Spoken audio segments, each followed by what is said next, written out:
So if you're struggling with a flawless makeup look and you're wondering why your primers, or you're confused about primers and they're just not working, you're just in luck. Welcome back to my makeup troubleshooting series, where I'm going to teach you about what you possibly could be doing wrong so that you can go ahead and get the makeup of your dreams. In this episode, we're going to be talking about primers. What primers work really well, especially with cream makeup. Also, even do you actually need a primer?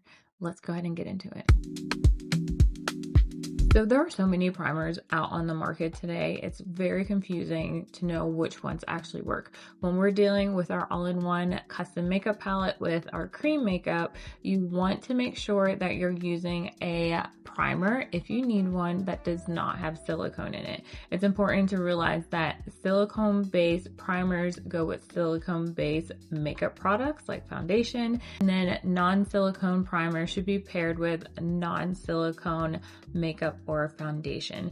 That means the bases are going to go ahead and marry very well together, because if not, then they tend to actually go and separate. Let's talk really quickly about why you might not actually need a primer.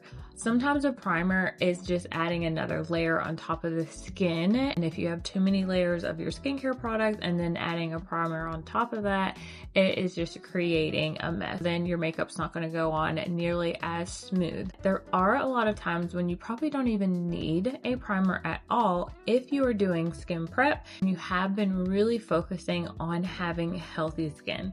Not perfect skin, just healthy skin. That does take a little bit over time to go ahead and get. You definitely can get there. I'll leave the details in the description down below, because as an esthetician, I have seen and used so many different skincare products on the market, and I finally found what really works well that is more holistic, more natural based, truly vegan. You're going to see great results with your skin, especially doing it over time, a little bit of a faster result. Go ahead and check the description down below for a skincare match in that. I am one that I don't need a primer. I have oily skin, but my skin is very balanced because I focus more on skincare, so then I can not have to wear nearly as much makeup. And then I don't have to worry about how my makeup is gonna lay on my face, because the canvas is being taken care of beforehand. There is a moisturizer out. This is the Bobbi Brown. I love this. It's also a primer. So this is a moisturizer and a primer.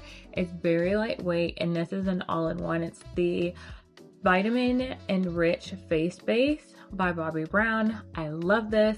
It has really given me amazing results, and this is what I just use to go ahead and prime the face whenever I'm doing my skin prep. Now, for those that are like, no, I just need a primer, I've always used one, you can. These are the ones that I'll recommend. I will have all of them down in the description down below per skin type, which ones work best for which skin types. We're going to go over a couple of them that I have right here in front of me. First is going to be, this is the GR. This is a makeup primer and a mattifying primer right here. So it mattifies and also pore minimizes. This one obviously is going to be for a combination to oily skin. It does a really great job. What you get in this container is going to last you a long way, because you only need to put on a little bit. And if you're one that has dry skin that wants to use this because of the blurring that it's going to do and filling in your pores, you only need to use a tiny bit on the areas where you have large pores. This works really well. If you do have dry to normal skin, there is another version. It's Sheer Luminous Base by GR2. This works really well for dry to normal skin types.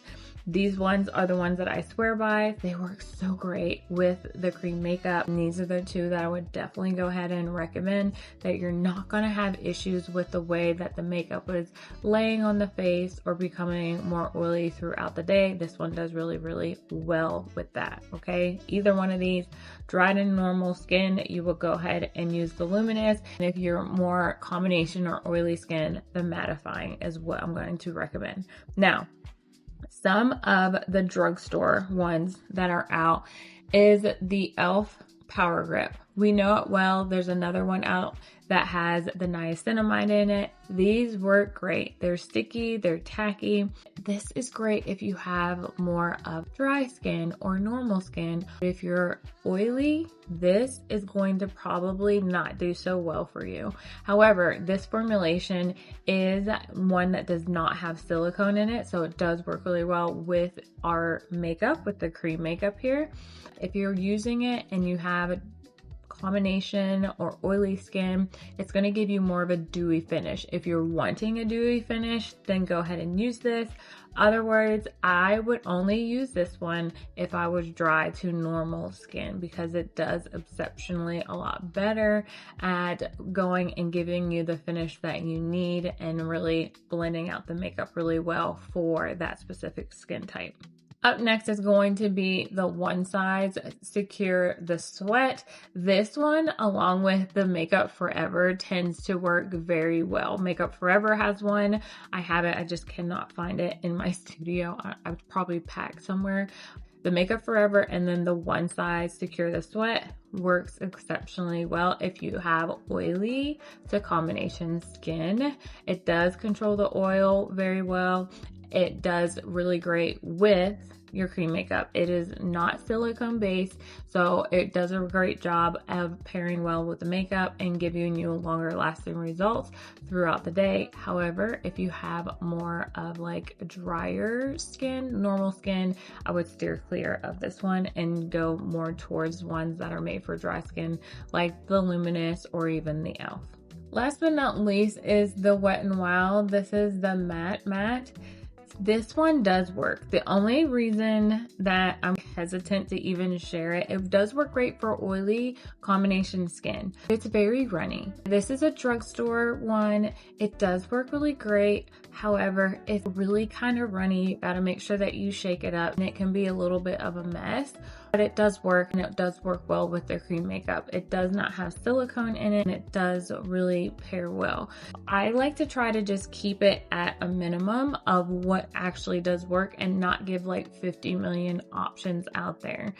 If you are using a different type of primer, that is great. If it works for you, keep using it, but just know that depending on your environment, if you're traveling, going to a different climate, or the season has changed, that means sometimes your actual primer might have to change with that environment or with that season or wherever that you are, that you might not be in the same primer all year round or whenever you're traveling. So it might not necessarily be that your makeup has changed. It just might mean that you need to go ahead and change primers, or you need to make sure that the primer that you're using has the same like-minded base.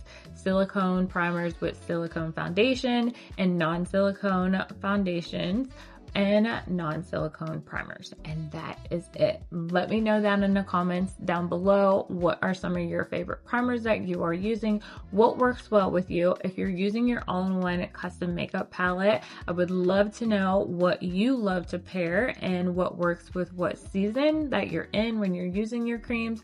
Just remember, you only need a little bit of product. When you're putting on your primers, really go ahead and rub those into the skin as well, and I will go ahead and see you in the next video.